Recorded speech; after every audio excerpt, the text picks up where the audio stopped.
Este podcast é patrocinado por Betway.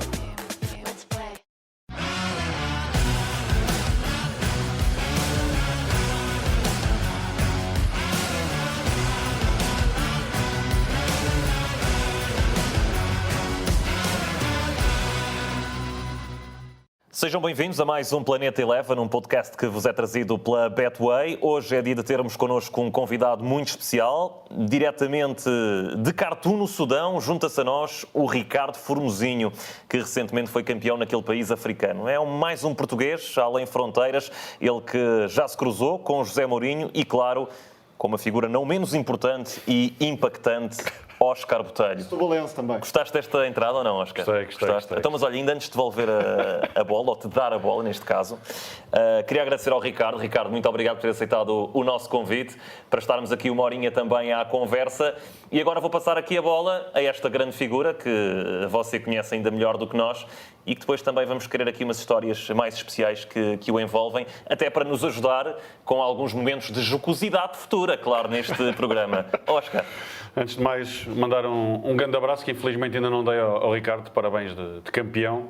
E vou já começar, tenho esse privilégio de dizer que foi das pessoas com quem mais aprendi e bebi de futebol. E aqui fica o agradecimento público por tal. Portanto, não é segredo para ninguém. Conhecemos-nos em Setúbal, na nossa cidade. Trabalhámos juntos no Vitória B, no Chaves. E depois, se o Ricardo quiser contar porque é que não deixaram ir para a Arábia. E não fomos juntos para a Arábia, mas depois fomos juntos para os Açores, onde, qual Big Brother, vivemos 24 sobre 24 horas. E só para as pessoas terem noção, portanto, nós de 15 em 15 dias separávamos aí umas 16 horas. De resto, tivemos 6 meses a viver juntos e foi, sem dúvida, uma das grandes experiências e que falo muito frequentemente. E, portanto, aqui fica o meu obrigado por teres aceito o convite e por tudo aquilo que aprendi. Antes de mais, boa tarde para todos. É um privilégio poder partilhar com vocês há algum tempo. E do Óscar, deixe-me fazer só uma correção, porque o Óscar, se aprendeu comigo, eu também aprendi com ele. Aprendemos mutuamente. Houve uma aprendizagem mútua. É evidente que, devido à minha experiência, provavelmente o Óscar teve acesso a coisas diferentes daquelas que eu aprendi com ele, mas foi um aprendizado mútuo. Também por isso, muito obrigado, Óscar, por termos feito parte da mesma equipa técnica várias vezes. Basicamente é isso. E o Óscar, a nossa vida está começada, mas não está acabada, não é? Exato. Não, Óscar, agora faz uma questão. Faço a pergunta. Então começo já a assumir a primeira pergunta. Portanto, a minha pergunta é, vamos começar pelo presente. Qual foi o impacto do título de campeão no Sudão? Rima e é verdade. Óscar, é assim, a nível fora do país, ou seja, fora do continente e pela Europa, não tem um impacto grande, não tem grande influência. Mas, incrível que pareça, aqui no Médio Oriente, aqui ao lado, e mesmo aqui em África, o impacto foi enorme, até porque estamos a falar daquela que é uma das melhores equipas, consideradas as melhores equipas de toda a África, e que nos últimos anos não ganhava, nos últimos 3, 4 anos, não ganhava nada. E nós, tivemos a felicidade de ganhar. Isso deu um impacto grande num país onde tem muitos milhões de habitantes e tem 20 milhões aproximadamente, para cima ou para baixo, não sei, de suporters, de adeptos deste clube. Foi qualquer coisa de fascinante e está a ser qualquer coisa de fascinante. Ricardo, obrigado também por estar aqui connosco. O que lhe perguntava era como é que nasceu esse interesse por, digamos assim, trabalhar em países mais exóticos, mais desconhecidos para os portugueses. Se vem desde sempre, se foi adquirindo esse gosto ao longo da carreira, porque estamos a falar de um treinador que já trabalhou no Vietnã, na Malásia, agora no Sudão, por exemplo. Bom, é assim, depois de eu ter estado onde estive, no primeiro ano, foi uma decisão minha, porque queria saber, testar o que é que era capaz de fazer com o meu desenvolvimento, com o meu crescimento, e tive várias possibilidades, algumas possibilidades, como deve imaginar, de trabalho, mas sentia que não poderia fazer nada de extraordinário, ou seja, não ia ganhar nada que se notasse, sendo no mundo árabe, sendo na África, não ia fazer. Portanto, disse uma vez não ao Al Hilal, na pessoa a quem não se pode dizer duas vezes não,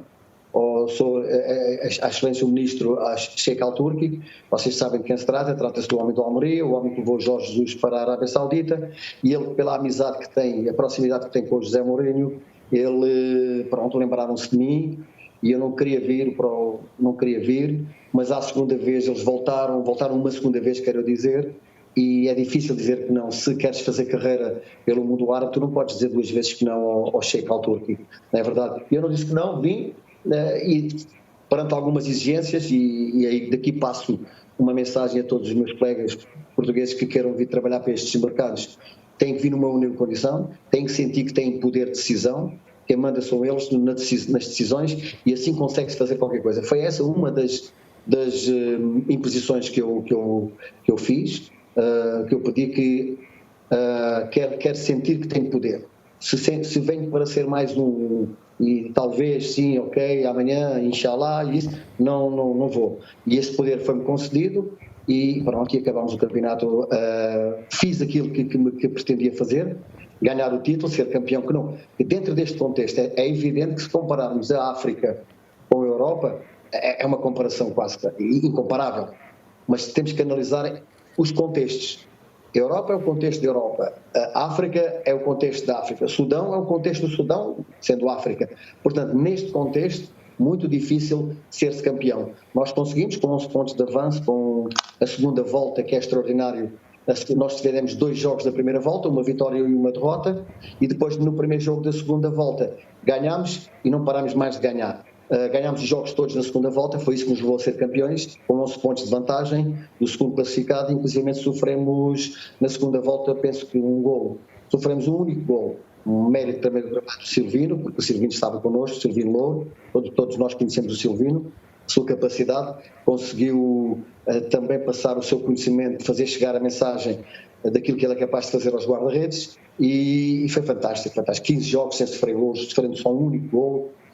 Acho que é qualquer coisa de extraordinário, e pronto, e o facto de termos sido campeões, 11 pontos de vantagem sobre aquele que era o detentor dos últimos 3, 4 anos dos títulos todos, acho que é de registar. Acima de tudo, mais do que tudo, é que eles agora sabem que Portugal existe, sabem que os treinadores portugueses existem, e, por estranho que pareça ou não, algumas pessoas já me têm perguntado por um ou outro colega português para se querer vir para aqui. É evidente que aqui não é fácil.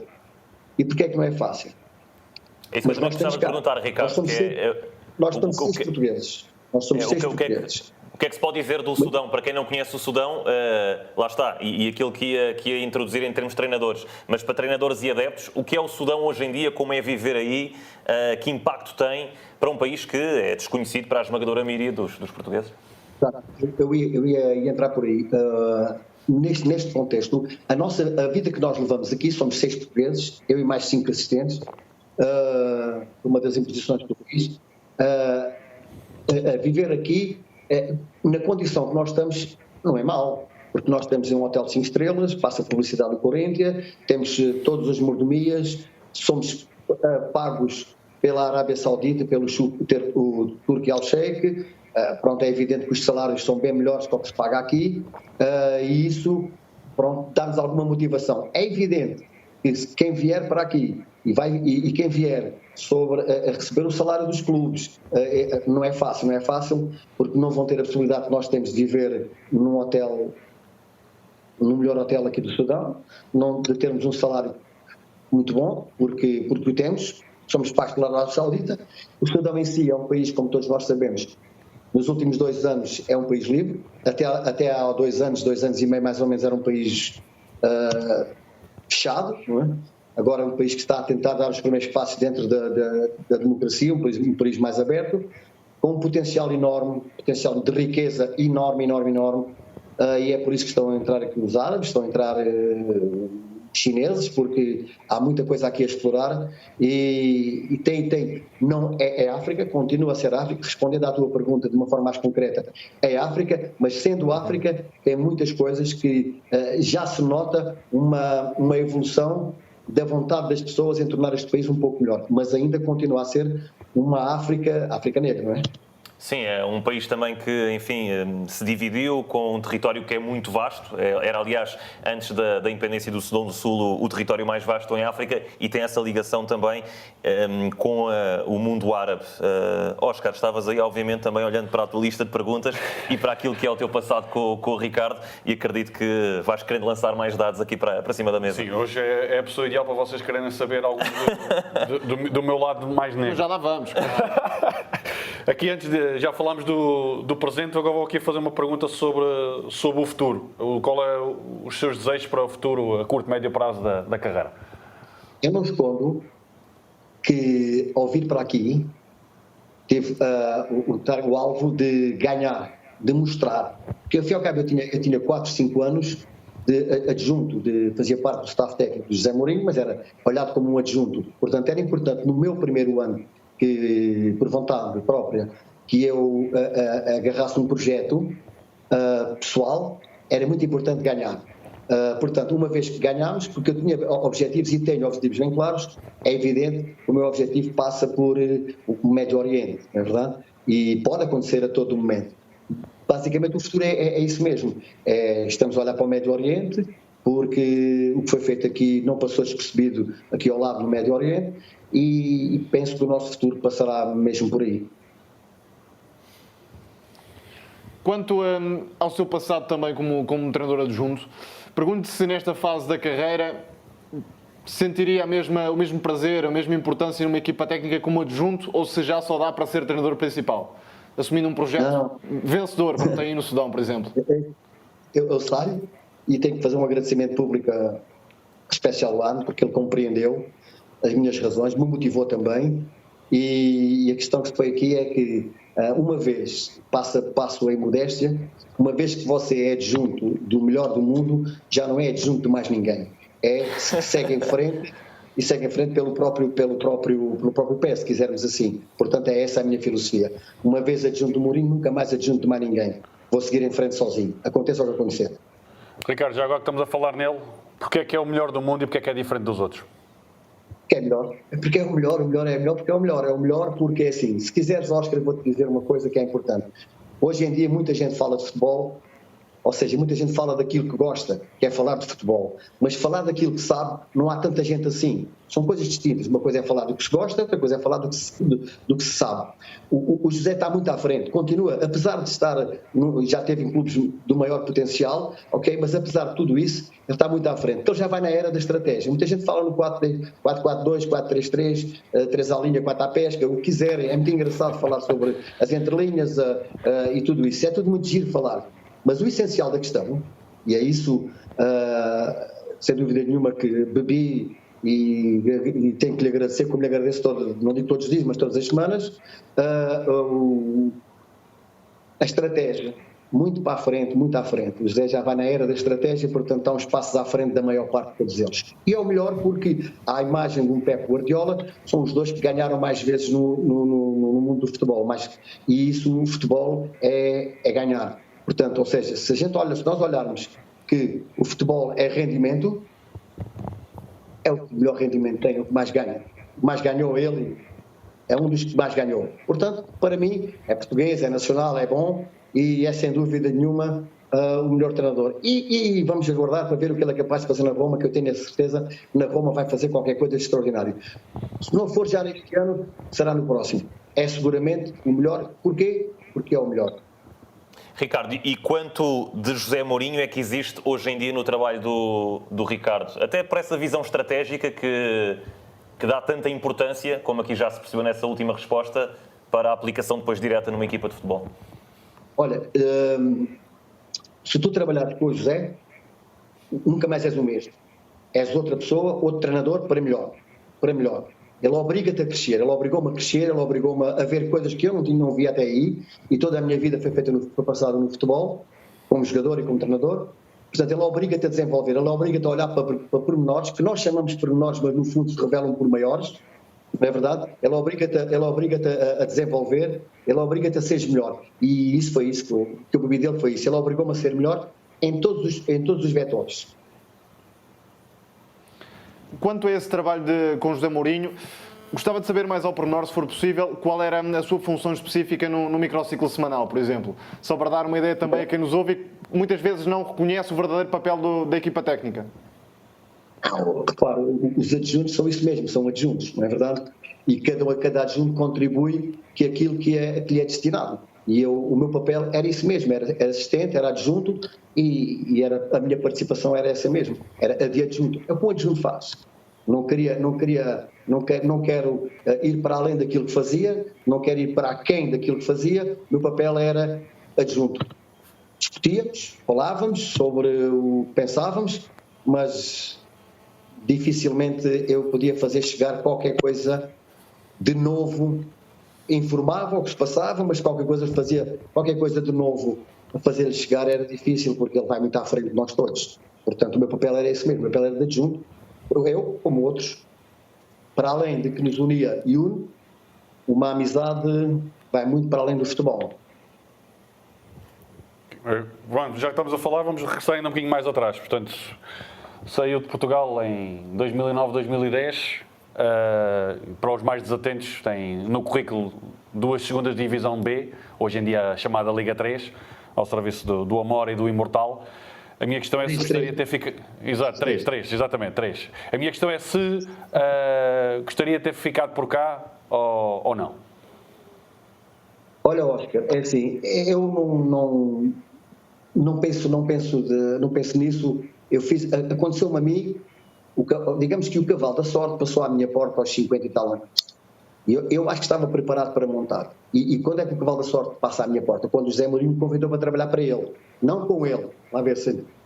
porque normalmente os adjuntos, eu trabalhei sempre, eu e todo o staff técnico que conheci no José Mourinho, nós trabalhámos para ele, porque é ele que manda. Ele é que decide, ele é que manda. E dizia eu já o quê? Perdão, perdi na pergunta. Se gostava de ter ficado por cá, em vez de sair. Não ponho isso. Eu acho que se ficasse por Portugal não conseguia organizar a minha vida em termos futuros como eu organizei. E mesmo ao nível de crescimento profissional, implicava, se eu ficasse por Portugal, e tive uma pequena hipótese, de, quando saí de regressar a Portugal, não me interessava muito. E não teria a possibilidade de ter trabalhado onde trabalhei, onde o mundo da Premier League, como vocês sabem, é qualquer coisa extraordinária. Até só por si, se tu estás lá, já te obriga a ser diferente, para melhor. Portanto, por Portugal não me parece que... Não me passou pela cabeça, nem me passa. Ricardo, e há alguma, quer dizer, nesta década que já leva fora de Portugal, houve alguma vez a tentação, por exemplo, de não ser apenas aqui com muitas aspas, obviamente, porque é um trabalho sempre complicado, como se sabe, mas não ser treinador de um clube, mas se calhar ajudar o futebol desse país a desenvolver-se? Não sei se, por exemplo, para quem esteve em países como o Vietnã, para quem passou pela Malásia, para quem está no Sudão, tentar ajudar o próprio país a crescer, até por essa massa, falou há pouco em 20 milhões de adeptos de um só clube, por ver essa massa, mas se calhar ainda maior número em torno de um país. Já lhe passou isso pela cabeça ou gosta mais do trabalho dia-a-dia? Entendo perfeitamente a tua pergunta, é uma pergunta inteligente da tua parte. Se me permites, vou-te dizer, quando eu estive no Vietnã, quando eu estive na Malásia, quando eu estive por fora, inclusive da Tunísia, eu não era o treinador que sou hoje. Eu não tinha o conhecimento que tenho hoje no Sudão.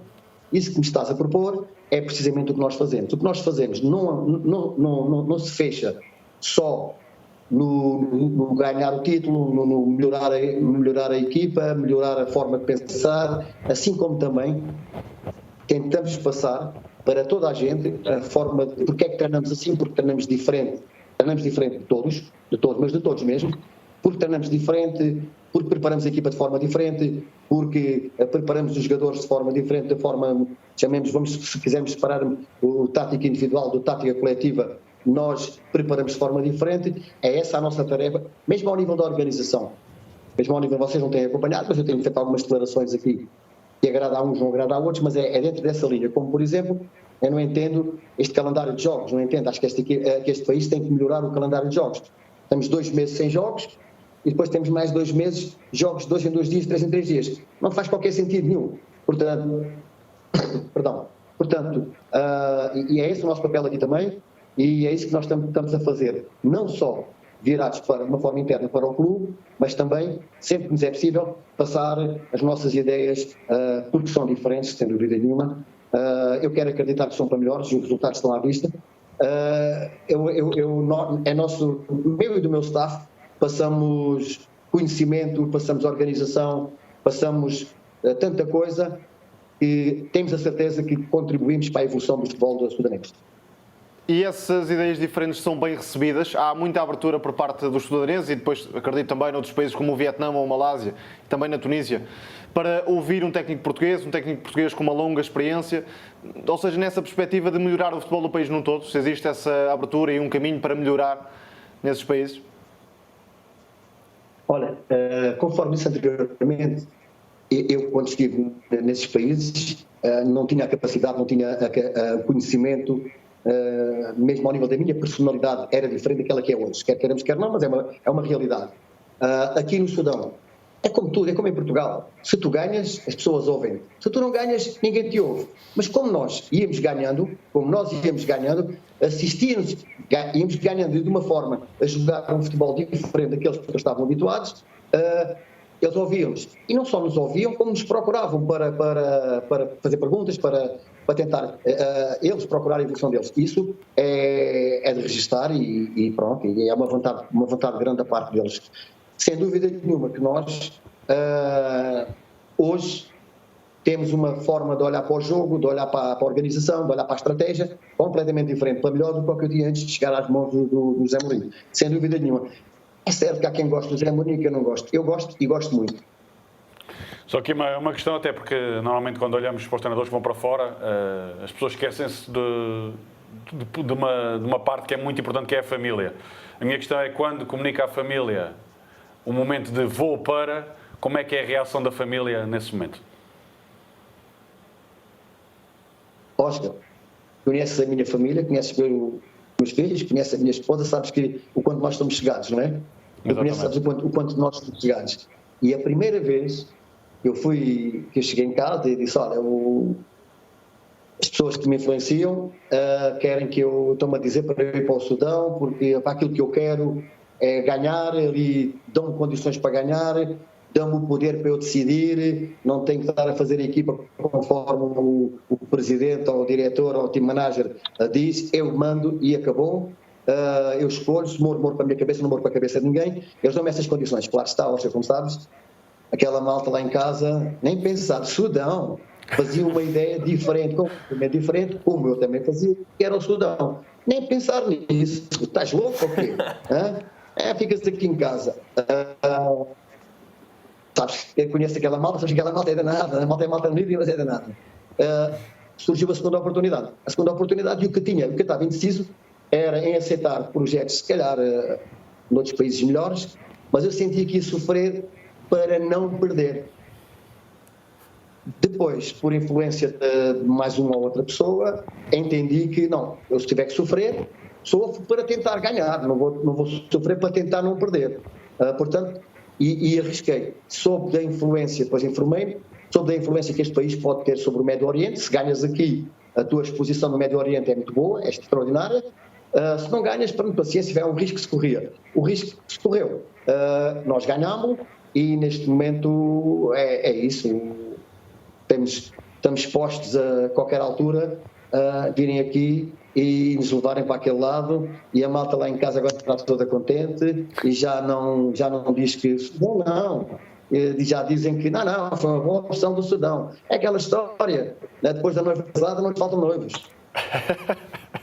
E como é que se convence eventualmente um jogador português a ir jogar para o Sudão? E em concreto para a equipa do Ricardo? Eu vou dizer, cara amigo, boa pergunta, mais uma. Estás em grande forma, mas vou dizer... Já não vou perguntar mais nenhuma, que é para não ficar mal. Sais a grande. Mas eu vou dizer, ficando aqui ou não, há contactos com os jogadores estrangeiros, porque aqui havia oculto um bocadinho o que interessava era fazer negócio. E a envolvência olhava muito para o negócio. chegámos aqui, um dos poderes que eu exerço, quem escolhe os jogadores sou eu. É claro que escolhemos jogadores estrangeiros, não quero saber se ganham muito, se ganham pouco, isso é com o Turki, com o Fluminense, o ministro Sheikh Al-Turki, não quero saber disso para nada, quero saber a qualidade dos jogadores, nem me envolvo nas contratações. É evidente que há jogadores portugueses que estão em negociações connosco. E tu dizes-me, como é que se convence? Fácil, pagando bem. Não, está dada a resposta. E bem. Amigo, paga-se bem, e quer queiramos, quer não, e isso é um mérito de nós portugueses, também por o treinador ser eu. Também por estar cá, o Silvino, fomos portugueses, passámos pela mão do José Mourinho, passámos pela Premier League, dá-lhes algum crédito, entendes? Não são treinadores, com todo o respeito, sei lá, de sítios quaisquer. Portanto, tudo isso lhes lhes dá alguma garantia, sabendo também que os estrangeiros que vierem serão pagos penso eu, não sei, não me quero envolver nisso, mas serão pagos pelo Turki, e ao serem pagos pela Arábia Saudita, aquele dia, à meia-noite e 1 minuto, o teu telefone toca. Entrou a pasta. E nesse sentido, trabalhar no Sudão e nesse clube em particular tem sido um descanso, de certa forma, nesse processo de recrutamento, porque há dinheiro, sobretudo. Olha, comparando com outros clubes, mesmo que já passou, por exemplo. Alguns jogadores que nós queríamos, a primeira escolha foram os melhores jogadores da África que eu escolhi. É evidente que aí já passa a barreira do razoável, não é? Do razoável ou do bom, se quiseres. Tivemos que partir para outra escolha. E nessa outra escolha, penso que nós conseguimos cativar, porque estamos na Champions League da África, estamos num clube que foi campeão, e os jogadores estão à bonda, pagam bem aos estrangeiros, pagam, sim senhor. Nós também estamos a ter alguma influência de que paguem bem também aos jogadores locais, paguem melhor, porque para os estrangeiros virem, eu chamo especial jogadores, players. Porquê? Porque têm que ser melhores que os que cá estão, senão ficam os que cá estão. E nesse aspecto também exigimos até onde podemos, né? O clube não é nosso, temos o nosso poder, mas começa e termina num determinado sítio, e os melhores jogadores, se eu te disser que estavam pré-convocados para a seleção do Sudão, 14 jogadores da nossa equipa, neste momento estão 12 jogadores em estágio com a seleção, 11, né? 11 jogadores em estágio com a seleção, que são os nossos titulares, chamemos de titulares os que mais jogam, 11 jogadores estão na seleção, portanto, provavelmente serão os melhores. Se são os melhores, têm que ser melhor pago que os outros. E é isso que nós estamos aqui a tentar, que as pessoas entendam isso. Acho que estamos a conseguir e vamos ver. Por isso também os jogadores, antes se calhar, corriam numa intensidade e hoje correm uma intensidade mais alta e se calhar morrem uns pelos outros, porque também alguém olha por eles, alguém puxa por eles e alguém lhes cria condições melhores para eles viverem melhor. Porque, como sabes, há 2 anos e meio atrás, os jogadores ganhavam quase nada aqui, não é? Agora, na minha equipa, no meu clube, a gente está a trabalhar no sentido de eles terem uma vida boa.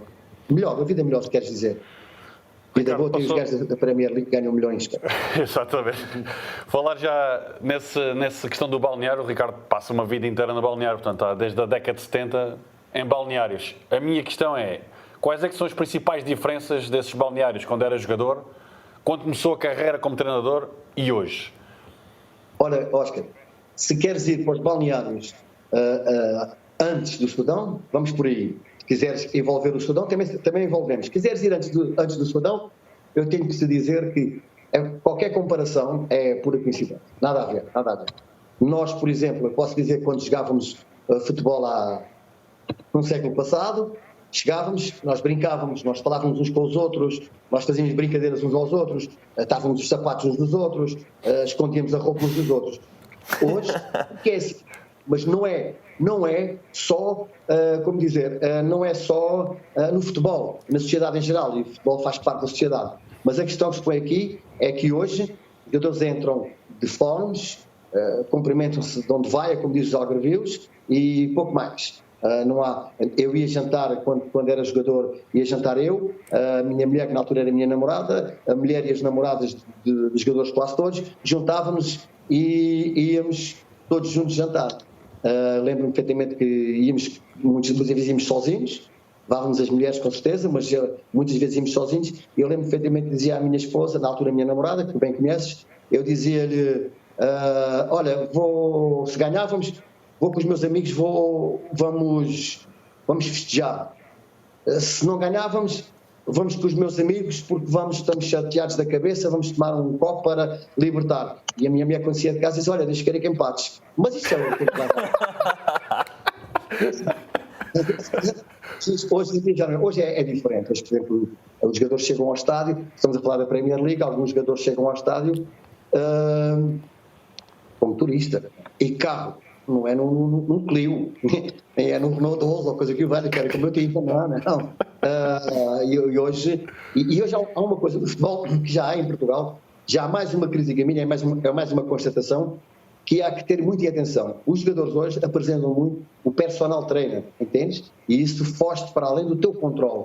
Hoje, antigamente, eu tinha uma dor, eu tinha uma unha encravada, ou se me doía aqui ali, e falava com o chamado massagista, hoje chamemos de uma forma muito mais intelectual o fisioterapeuta, e ele falava, ele atendia-nos. Hoje, os jogadores, a maior parte deles, tem o personal trainer. Tu que és preparadora ou fazes parte do staff técnico desse nível, tu perdes o controle do treino, porque tu não sabes o que é que ele faz em casa com o personal trainer. Alguns ainda trocam informação com o personal trainer do clube, mas muitos deles, se não a maior parte, personal trainer e já está. Portanto, como vês, personal trainer no nosso tempo era a água da praia, água salgada. E também o mental coach, muitos deles. Ele via-nos e tu tens é tosse, vai para casa. Né? E agora não, agora é tudo xisto. E ainda bem que é assim. É por isso que o futebol atinge a dimensão que está a atingir, não é? Ricardo, para quem conhece literalmente o país de norte a sul, do interior ao litoral e do continente às ilhas, porque a distribuição geográfica é mesmo esta, em termos de Portugal, existia, no seu entender, a possibilidade de alguns clubes portugueses olharem, por exemplo, aí para o Sudão e tentarem recrutar um ou outro jogador, ou o salário aí em Khartoum inviabiliza que alguns possam olhar para o futebol europeu e tendo como porta de entrada Portugal? Negativo. Vou-te dizer, amigo, o salário continua a ser, em Portugal continua-se a ganhar melhor os jogadores, alguns jogadores, mas os jogadores continuam a ganhar melhor do que os jogadores ganham aqui. Isto é a África, um país que há 2 anos começa a dar os primeiros passos, ainda está do biberon, ainda está de fraldas na democracia.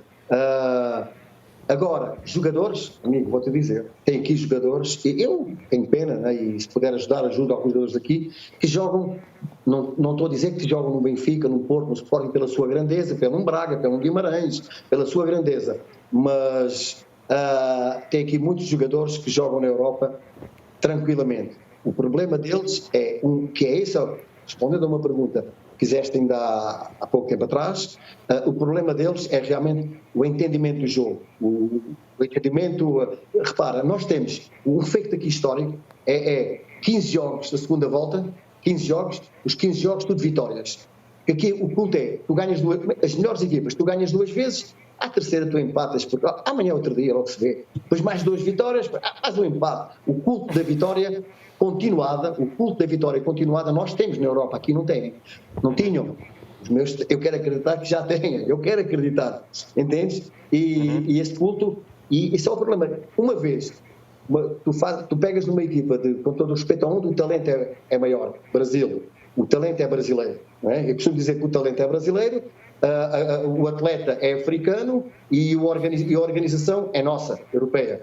Entende? No meio disto tudo pode haver diferenças, mas tu chegas aqui, uma equipa, por exemplo, de brasileiros, que é o talento absoluto, pegas nessa equipa 11 jogadores e metes a jogar em Portugal, tenho sérias dúvidas se eles conseguem manter na primeira divisão. Agora, pegas em 2 ou 3 jogadores, 2 ou 3 dos melhores jogadores e metes numa boa equipa, esses jogadores até arrebentam, se for preciso, não é? Como nós costumamos dizer. Portanto, é tudo nos teus contextos. tiras daqui 2 ou 3 jogadores, ou 4 jogadores, e metes em 2 equipas diferentes aí, não tenho dúvida nenhuma que eles marcam são talento absoluto. Ora, porque eles aqui, foi o que nós conseguimos, mudar o espírito da intensidade do jogo, a intensidade do treino, o profissional, a forma de olhar para o jogo, a forma de olhar para o treino. É evidente, e eles aqui são práticos. Nós só temos um estrangeiro. Queríamos mais 2, mas mandámos embora porque não são melhores que os que cá estão, não fazem falta. O estrangeiro para aqui tem que ser melhor que os que cá estão. Nós temos só locais e tirando um jogador e conseguimos, é a nossa alegria, a nossa satisfação. Eles perguntam, mas os portugueses são todos assim? Eu digo que não, os portugueses são melhores que eu ainda, eu só sou uma pequena coisa, não. E ainda há muitos melhores do que eu sou uma pequena coisa. Mas é melhor, portanto vocês para evoluir têm que fazer isso mesmo, pegarem 2 jogadores do Sudão e meter, por exemplo, uma determinada equipa na Europa, um sozinho é complicado. 2 jogadores num Sudão e pôr numa equipa, mais 2 noutra equipa, e depois, passado 2 ou 3 anos, voltam aqui, contratar treinadores estrangeiros de preferência portugueses, e assim o futebol evolui. Vamos ver se eles acreditam em mim. Mas acha que essa zona da África Negra, continua a ser muito pouco explorada pelos clubes europeus e portugueses em particular? Porque na Europa temos muitos jogadores de origens sudanesas também, que são formados na Europa e depois até representam seleções europeias. Mas é possível que os jogadores formados em África, no Sudão, por exemplo, ou muitas vezes com falta de formação talvez, possam dar o salto já numa fase mais adiantada, aos 23, 24 anos, por exemplo, ou já vão tarde? Boa pergunta, ainda bem que não avivaste a memória, que eu tinha uma coisa para dizer que é importante dizer. Um dos grandes problemas que afeta o jogador sudanês é que eles começam a aparecer, eles não têm academia, eles não têm, a formação é básica mesmo, não têm academias, não têm formação é básica. E o jogador sudanês começa a aparecer com disponibilidade para o profissional para jogar numa primeira equipa, aos 25, 26, 27 anos, quando começa quase naquela curva de cima, de mais para menos na Europa, é quando eles começam aqui, do menos para mais. Portanto, tudo isso é cultural.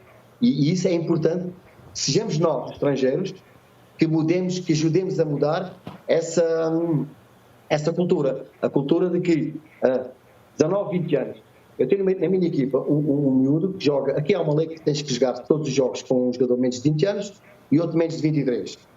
Tem que estar sempre em campo, mesmo que os substituas, tens que pôr outro. Tens um de 20, metes um de 20. Temos aqui um miúdo de 20 anos que era olhado como um miúdo. É miúdo. Joga porque joga porque é preciso ter. Hoje tem um contrato profissional e joga, seja o miúdo que vai jogar de 20 anos, não seja, por exemplo, na Champions League e na Taça, não há essa lei. E se tiver que jogar na Champions League, se tiver que jogar na Taça, joga porque é melhor que os outros. Não tem... Mas para eles é muito estranho, para eles é muito estranho, porque um miúdo de 20 anos é muito novo. Não, um 27 é que se calhar está maduro, está bem, está numa idade perfeita, mas com 20 anos também pode ter. Eu, há pouco tempo eu dizia, eu conheço grandes jogadores com 19 anos, e vocês também conhecem 19 e 20 anos, e conhecemos jogadores fracos com 27, 28 e 29. Portanto, a idade não te certifica nada. A idade não te certifica. Tens 19 anos, és bom. Tens 35, já não prestas. As coisas não se põem assim. Eu não ponho assim. Já que estamos a falar dessa questão da idade, foi exatamente por isso que eu não fui para a Arábia ter consigo, certo? Ora, não digas nada. Não digas nada, ainda está calado. Não digas nada. Deixa ficar mal para os amigos. Mas já que estamos aqui só, e há pouquinho estava a falar dessa troca de sapatos e dessas brincadeiras do balneário, o Ricardo é um contador nato de histórias e, portanto, eu não ficaria bem comigo mesmo se não lhe pedisse para contar uma ou duas histórias como treinador ou como jogador, fica à sua consideração. Eu vou só contar uma como treinador, que para mim é a minha preferida. Não vou dizer o nome, porque ele não leva a mal, que é meu amigo, mas eu não vou dizer o nome. Um jogador que jogou num clube grande, foi meu jogador, um bom jogador, um fantástico colega. Eu estava, penso que no ano que estávamos para subir de divisão, e subimos, não sei se no Olhanense, se no Imortal de Albufeira, não me lembro, acho que no Olhanense. A dada altura o jogador, ele era assim da minha estatura, assim, eu acho que sou um anão grande, mas eu sou um anão grande. Portanto, ele era assim do meu tamanho. E como amigo, eu quando chegava também chamava-me o baixinho, É normal. Ele também, nós lhe chamávamos o baixinho. Ele passa ali ao pé do banco e o jogo estava a acabar. O jogo estava a acabar e nós estávamos ali, o resultado era positivo para nós, mas à pele. Ali mesmo um gol. E pá, eu viro-me para ele e disse baixinho, baixinho, que era para dizer calma ao jogo. Baixinho, baixinho. Ele virou-se para mim à frente, toda a gente disse: ó mister, baixinho é o meu salário.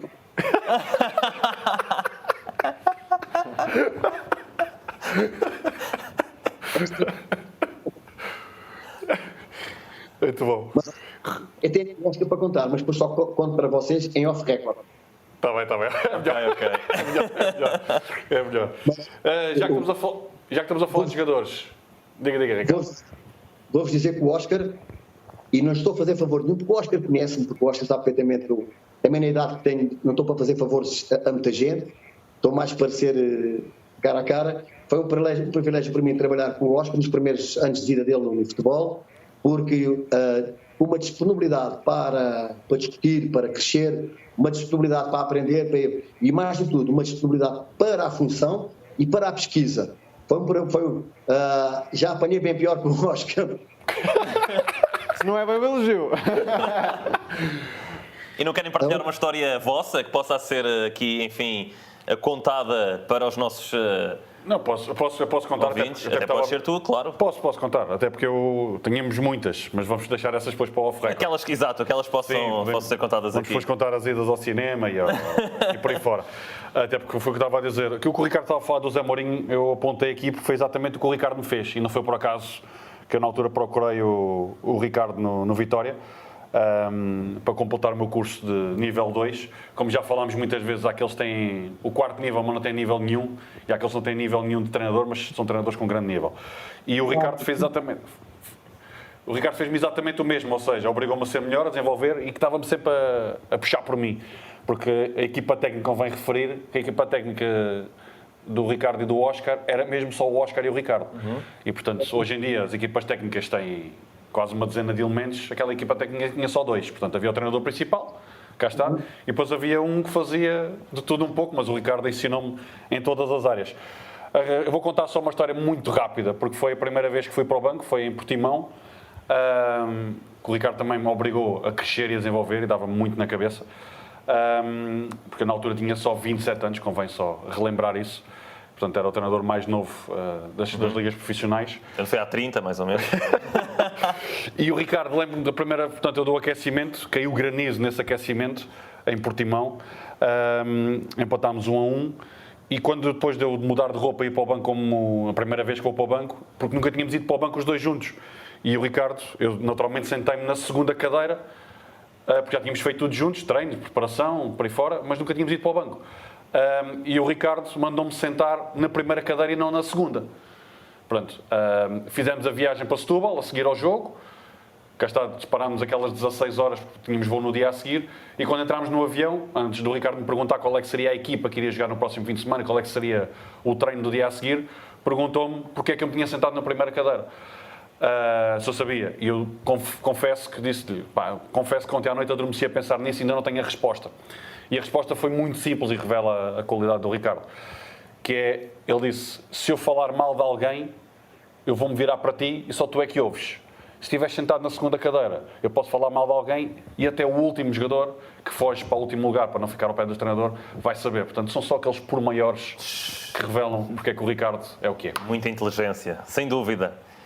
Já agora, e porque essa é uma história que nos remete para o futebol português, Ricardo, que espectador é o Ricardo hoje em dia do futebol português, aí diretamente do Sudão? Olha, eu acompanho o futebol, como imaginas, não é? Porque, pronto, o Oscar sabe, eu sou verde e branco, Vitória de Setúbal, por dentro, por fora, de lado, de todos os lados. Não choro pelo Vitória, porque também com esta idade tenho que chorar por outras coisas e não por futebol. O futebol não me faz chorar, às vezes faz, não devia fazer chorar.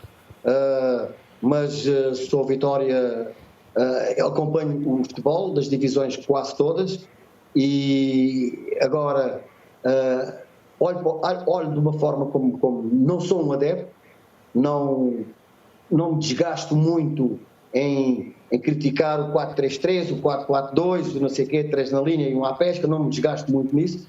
dou mais atenção à forma, à estratégia, se calhar à tática individual, a forma como a evolução do jogo, como é que aquela equipa, depois de ganhar, o que é que ela faz, depois de ganhar a bola, o que é que ela faz com a bola. Uma equipa, quando perde a bola, chamemos de transições, se quiserem falar assim, mas pronto, eu gosto mais de falar desta forma. A equipa, quando tem a bola e quando a perde, como é que ela age ou reage, eu olho mais por aí. E aí eu acho que valoriza também a minha tarefa. A minha tarefa não é estar sentado no sofá e aquele gajo é um burro do caraças, 4-4-2, 4-3-3, 3 à linha, 4 à pesca. Pois é, o futebol, eu olho mais para aquilo que nós chamamos as dinâmicas do jogo.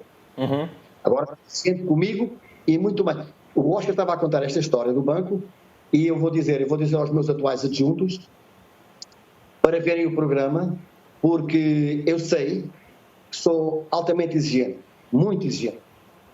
Eles acham que eu sou muito exigente, eu acho que não sou muito exigente, eu acho que sou profissional. Pronto, o Oscar sabe, que era o que sempre dizia, que se como tu não tens condições, não te estabeleças. Portanto, se queres ir para o futebol, queres ganhar melhor, e os gajos do planeta Eleven, estás a perceber? Se quiseres ganhar mais que os gajos de não sei o quê, tem sacrifícios que os outros não têm. Se quiseres uma vida santa, então deixa o futebol. Queres ir para o futebol? É 24 horas por dia conectado. E isso é a minha forma, no dia que eu quis dizer, eu acho que no dia que deixar o futebol, eu acho que não posso ir a um estádio, mas ao estádio do Bonfim. Não vou dar muita atenção ao futebol, porque entrego-me de tal maneira ao jogo, entrego-me de tal maneira ao treino, eu sou um apaixonado pelo treino. A nossa profissão, o Oscar sabe, a nossa profissão só tem um problema. Tirando isso, é a melhor profissão do mundo. A nossa profissão, o problema são os jogos. A nossa profissão, sem os jogos, era fantástico, maravilhoso. Bom dinheiro, um sossego, ninguém nos chateia e maravilha. Agora o problema são os jogos. Esse é um problema que a gente não consegue eliminar. Nota-se que ainda está longe de sentir esse desgaste, esse desencanto pelo futebol e pelo treino em específico. O que é que ainda gostava de fazer? Que sonhos ainda tem como treinador? Seja uma experiência num país, seja algum título concreto, algum objetivo? Tem.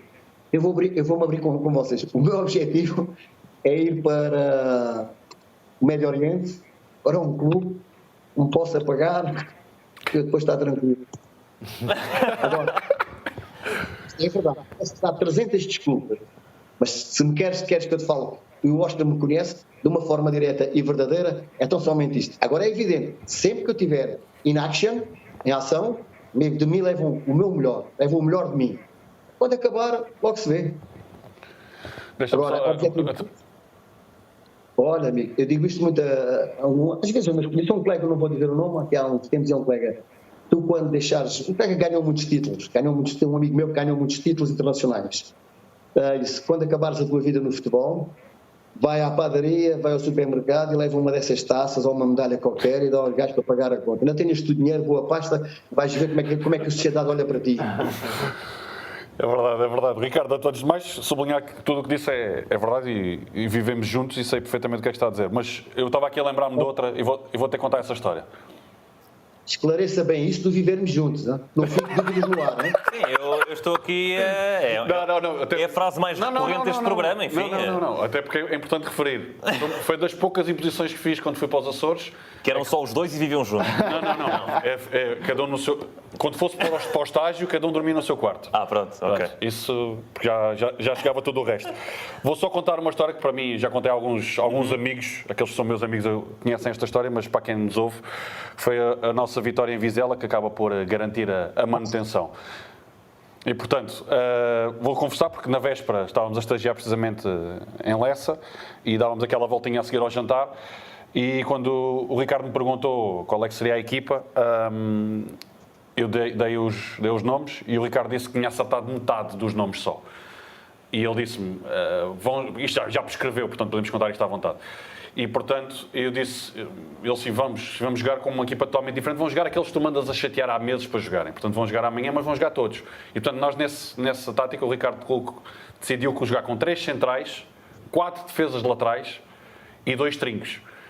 E eu, como é óbvio, discordei e estávamos já quase a chegar à porta do hotel e disse ao Ricardo para darmos mais uma volta. Eu disse, se quiseres dar mais uma volta, vamos. Mas se é para mudar o 11, eu não vou mudar. E demos mais uma volta, ele não mudou de ideias, no dia a seguir levantámos, fomos tomar um pequeno almoço, cada um na sua mesa e cada um no seu quarto, volto a frisar. E antes de preparar a tática e os vídeos para mostrarmos aos jogadores e as bolas paradas, perguntei ao Ricardo se a almofada tinha sido bom conselheiro, ele disse foi, é o mesmo 11 que vamos jogar. Eu confesso que não concordei. Preparei tudo, como tinha que preparar, preparámos as bolas paradas, ganhámos 1-0, gol de Júlio César, quem não conhece esse nome procure, foi dos grandes jogadores que jogou em Portugal, mas como em muitos que eu já vos disse, anda toda a gente a dormir aqui em Portugal. Felizmente foi para o Brasil ganhar essa pasta que estava a falar e bem, para o Atlético Paranaense. Em lágrimas entrou no balneário, no nosso balneário, a dizer isso. Ganhámos 1-0. Na segunda parte ainda jogámos mais fechados e a conferência de imprensa para mim é genial. O Ricardo chegou à conferência, eu ia sempre com o Ricardo às conferências e o Ricardo disse, antes de alguém fazer uma pergunta, ele disse, deixa-me ser eu a falar primeiro. Gosto muito do Carlos Garcia, mas hoje choram os filhos do Carlos Garcia, não choram os meus. E não jogámos com o autocarro à frente da baliza, jogámos mesmo com o autocarro e na segunda parte fechámos as janelas para a bola não entrar. A questão é que ganhámos 1-0 e o Ricardo tinha razão. Tens de só elucidar que equipa é que vocês representavam. Santa Clara, e ganhámos 1-0 em casa do Vizela, que não subiu a divisão. Vocês iam os dois à sala de imprensa, porque também eras o assessor de imprensa, eras o treinador junto, o massagista. Deixa-me só acrescentar uma coisa aí, é verdade, eu lembro perfeitamente disso, já não lembrava, mas eu agora vivo uma memória, que é verdade, porque em determinados momentos numa equipa, as pessoas acham muito, é defensivo ou ofensivo, eu entendo, tu és defensivo quando não tens a bola, e quando tens a bola és ofensivo, porque bom é ganhar. O que é que as pessoas querem é isso, querem é ganhar, e naquele contexto, que nós teríamos que não perder, para nos mantermos na segunda Liga, havia que não perder, havia que marcar um gol e agora venham cá se quiserem.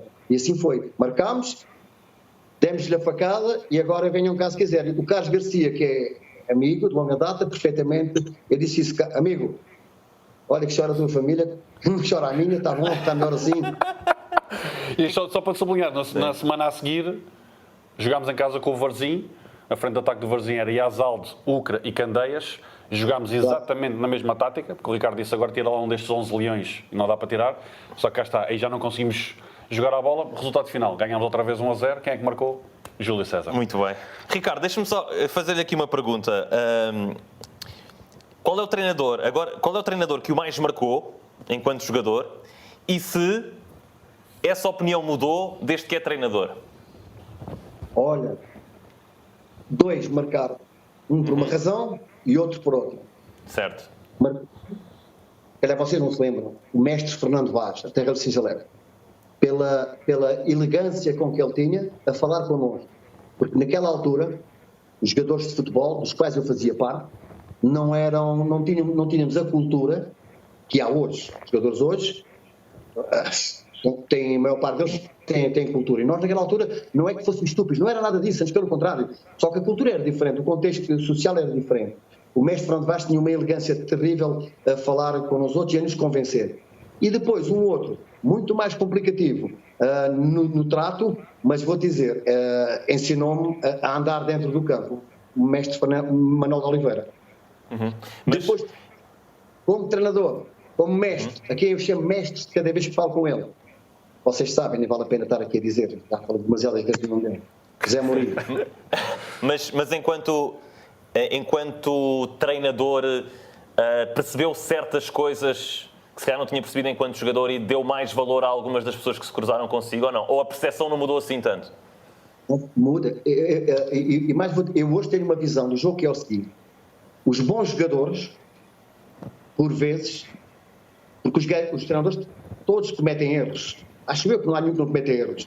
Agora, os grandes jogadores emendam os erros dos treinadores. E esses grandes jogadores são os que conhecem melhor o jogo. E eu, na época que jogava, não conhecia tão bem o jogo como os jogadores que conhecem hoje. Portanto, hoje não muda em nada a minha visão sobre o Manuel de Oliveira, porque seguramente para a época falava-se que 3 centrais, não sei quantos, veio o inglês, o João Tochac para o Sporting, com todo o respeito, veio o Malco Alisson para o Vitória, com todo o respeito, mas antes deles todos virem para cá, já o Manuel de Oliveira nos punha a jogar com 3 centrais. Hoje, continuo a dizer que mantenho que, enquanto jogador, o Manuel de Oliveira, de longe, o treinador que melhor me ensinou a andar dentro do campo. Se melhor me ensinou a andar dentro do campo, melhor me ensinou a entender o que é que eu fazia lá dentro. Já que estamos a falar de ciclos e de um regresso ao passado, há pouco falou da era da estratégia, que Mourinho já estava mais à frente do que outros. Perguntava-lhe qual é o caminho que acha que o futebol vai seguir. É cada vez mais essa adaptação constante, jogo a jogo? Enfim, o futuro do futebol, seguramente, é um jogo vertical e um jogo, para mim, um jogo vertical e velocidade naquela que é a chamada transição ofensiva. Ou seja, o futuro do futebol passa por a cada ataque teu, eu respondo com um contra-ataque. Isso eu acho isso. Agora, o futuro do futebol passa essencialmente por, se quiseres, eu vou-te dizer, abordar um tema, que é menos jogos. Jogas demasiadas vezes, e esse jogar demasiadas vezes impede a evolução do jogo. Porque tu queres ver, se tu pagas o teu bilhete, queres ver os melhores jogadores a jogar.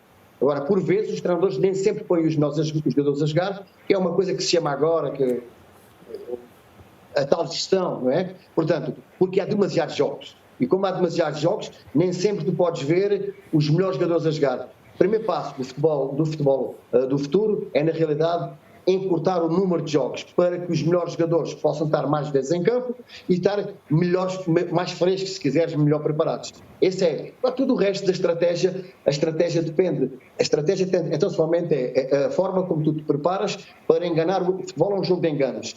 A estratégia é a forma como tu te preparas para enganar o adversário, ou seja, como tu consegues criar dificuldades ofensivas ao adversário e criar tu facilidades ofensivas a ti próprio. Portanto, passa por aí. É evidente que passa muito por a evolução do treino. É um facto. Evolui a cada passo. Essa evolução vai-te levar a uma recuperação melhor, uma recuperação mais rápida, ok. Mas, essencialmente, o número de jogos, amigo, quanto a mim, joga-se demasiado. Já que estamos a falar dos melhores jogadores, tinha aqui esta na manga, qual de todos os jogadores que viu treinar e jogar, qual é que foi o melhor? É difícil. Privei com muitos e grandes jogadores. Se me disseres com personalidade, como poder, power, como liderança, de ontem para cá falei, ontem que ele fez anos, fez aniversário, ele fez 40 anos, Zlatan Ibrahimovic. Zlatan, personalidade. Agora, jogar, tens um António Marcial, tens, sei lá, um Harry Kane, um Son, um Dele Alli, muitos e bons jogadores com quem eu privei, e é difícil escolher um. Fazem lembrar, Oscar, aquela pergunta que nós acho que já conversámos os dois sobre isso, quem é que tu gostas mais? Quem é que tu querias para a tua equipa? O Ronaldo ou o Messi? E tu respondes, não posso ter os dois? Hã? Exato. Quem é melhor? Eu gosto mais do teu pai ou da tua mãe? Eu gosto dos dois. Não é verdade? Quem é que é o melhor? O Ronaldo ou o Messi? São os dois bons, para cada um à sua maneira, são os dois bons, puder ter os dois, melhor. É um bocado por aí, portanto, passa um bocado por aí, quem é o melhor? É difícil dizer-te o melhor. Cada um na sua maneira. Agora, eu privei com muitos e bons jogadores. Mas o Zlatan, topo. Como é que é o Zlatan no balneário? Power, patrão. É mesmo aquela imagem que ele passa, não é? Às vezes ele salta-lhe a bola, mas ele tinha Nós já percebemos. Mas acha que aquilo é uma personagem construída ou é mesmo aquilo que vemos cá fora? É sim, é a natureza dele. Repare, eu apanhei o Zlatan numa altura em que nós trabalhámos, em que o nosso treinador era o JM, José Mourinho. E ele tinha um carinho, um respeito enorme pelo treinador. Portanto, ele nada fazia que pudesse deixar o treinador triste, percebes? Ele tinha um respeito, e acho que tem, um respeito enorme, um grande respeito e um grande carinho pelo José Mourinho. 40 anos e... Eu privei com ele no balneário, lá está. Uhum. E ofereceu uma prenda a ele próprio no valor de 400 e... não sei quantos milhões, mas pronto, isso já... Agora, eu por acaso, aqui estamos já muito perto do final, infelizmente, Ricardo, mas eu gostava aqui... Não percebi. Não posso então contar a tal história do Oscar. Fica para depois. Não, mas Já lá vamos. eu até estava a ideia de terminarmos assim a história do Oscar. Eu antes até queria uma coisa só para numa espécie de desafio mais rápido, e até era uma pergunta que eu tinha aqui em mente e que o Oscar sei que também a tinha. Oscar, Podemos dividir. Que é olhar aqui para os países onde já esteve e dizer uma ou duas palavras que automaticamente possam ilustrar esse país. Posso começar eu, Oscar? Podemos. Já agora, Arábia Saudita. Arábia Saudita, difícil, amigo. É difícil. Poder. Os homens têm poder. Tinham, há uns anos, tinham poder, têm e têm poder, e têm dinheiro. E como têm dinheiro, de futebol sabem que a bola é redonda e salta porque tem ar lá dentro, mas naquela época pouco mais sabiam. E escolhiam um treinador para treinar, porque no dia do jogo queriam ser eles o treinador. Certo. Oscar. Setúbal. Repara que eu falei em países e Setúbal. Setúbal é uma Aqui nação. está completamente... Setúbal é uma nação. Mas pronto, hoje passa. Setúbal é uma nação. Setúbal é uma nação. Estou a quem doer, mas é uma verdade, Oscar. Está feito? Muito bem. Vietnã. Como? Vietnã. Olha, o Vietnã foi importante na minha vida. É um país também sui generis, gente de uma simpatia atroz, mas também alienados pelo futebol, mas precisavam naquela época de entender um bocadinho melhor da coisa. Eu vou deixar os países para ti. Santa Clara. Opa, o Santa Clara, o Oscar, está-nos no coração. Nós não nos esquecemos. Eu passei, não é fácil, passei 2 vezes pelo Santa Clara. Uma delas, já ninguém acreditava que o Santa Clara ia se manter na segunda liga, e nós chegámos lá, tenho uma história gira para contar com um treinador amigo. Chegámos lá a 6 jogos no fim, o Santa Clara estava praticamente despromovido, e eu cheguei numa quinta-feira e no domingo chegamos com um determinado clube da segunda liga. Esse treinador, meu amigo, tinha sido meu jogador, disse-me: Ricardo, não sei como é que tu vieste meter aqui no Santa Clara, um clube que estava para descer de divisão e não sei quanto. Eu só lhe perguntei, e disse o nome dele: mas isto já acabou? Ele não acabou, ainda faltam 15 jogos. Moral da história, nós mantivemos e ele desceu de divisão. Mais nada. Angola. O Oscar sabe de quem se trata. Sei. Angola. Não posso dizer, eu queria dizer uma coisa, mas não posso dizer. Pronto, está respondido. O sítio que menos saudades me deixou. Está feito. O país que saudades me deixou. Manchester United. A lua, o céu, mais alto é impossível. Mais alto. Abençoados as pessoas que conseguem passar por lá. Não gostei da forma como a gente saiu, acho que foi injusto.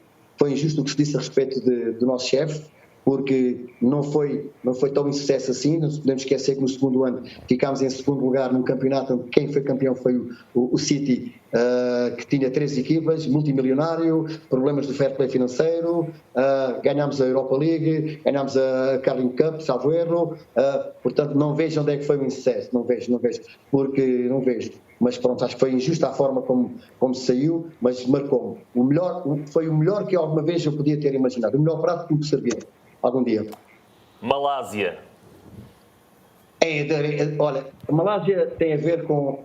adorei porque a minha mulher teve muito tempo comigo, tive a família ao pé de mim, minha mulher, e ela adorou a Malásia. Como ela provavelmente vai ver o vosso programa, eu tenho que dizer que a Malásia foi o melhor que eu conheci. Bem, Foi claro. ela a responder, quase. Algarve. Algarve, 7 anos. Saudades de Algarve. Gostei muito. 7 anos de Algarve, gostei muito. 2 subidas de divisão, um título de campeão nacional. Eu pelo Farense baixei, enquanto jogador baixámos de divisão no Farense, mas nesse mesmo ano que baixámos, no ano seguinte subimos de divisão e fomos à final da Taça de Portugal, que a perdemos com a Estrela da Amadora. Portanto, o Farense também está no meu coração. Tunísia. Passar férias, o meu local preferido. Pronto, está respondido. Eu não sei se do Sedão já falámos. Já. Não sei, antes de terminarmos o programa com a história do Oscar, Tomás, queres dizer mais alguma coisa? Não? Então vamos finalizar com essa história que está aí prometida, e posso dizer que neste momento o Ricardo tem um sorriso bem aberto. Oscar, já depois tu puxaste o Júlio César para a conversa, e vou ter que contar uma cena contigo com o Júlio César. E lembras-te qual é? Que sei perfeitamente, como é óbvio. Mas vou dizer, o Júlio César era um jogador que, na época, ele era um jogador grande no Brasil. Atlético Paranaense, um jogador famoso no Brasil. Ganhava muito dinheiro para a época no Santa Clara. Ele vem para o Paços de Ferreira, mas é emprestado ao Santa Clara. O Júlio César era muito bem pago. Há um dia que o Oscar vai ter com o Júlio César e diz: hoje, se marcares, faço uma aposta contigo. Um jogador que ganhava, sei lá, 20 mil, 30 mil, sei lá, e por mês, tirando as luvas, e o Oscar chegou ao pé dele e disse: hoje, se marcares um gol, dou-te 500 escudos.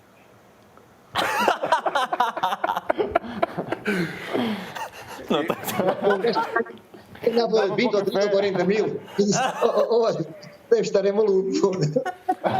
Que é certo, vamos, resultado final, que é certo é que o Júlio marcou mais golos e foi o melhor marcador da segunda Liga. Exatamente. Não, o Júlio César tinha um carinho especial pelo Oscar. Sabe-se lá porquê? É verdade. Personagens estranhas e, sobretudo, aliciado por essa quantia. Ricardo, resta-nos agradecer esta maravilhosa conversa, onde andámos um pouco por todo o mundo e certamente que os nossos ouvintes fiéis do podcast também vão perceber um pouco melhor de si e um pouco também melhor do futebol a nível mundial com essas diferentes paragens. Obrigado mais uma vez. Foi um enorme gosto da nossa parte. Muito obrigado, um gigante abraço para todos, em especial mais uma vez ao Oscar, com certeza, e o privilégio foi meu, eu diverti-me, eu desfrutei da vossa companhia. Bem-ajam. Muito bem. Hei de aparecer aí numa discoteca em Khartoum um dia destes. Um grande abraço, já sabem que este podcast vos é trazido pela Betway. Para a próxima semana cá estaremos. Um grande abraço e até à próxima.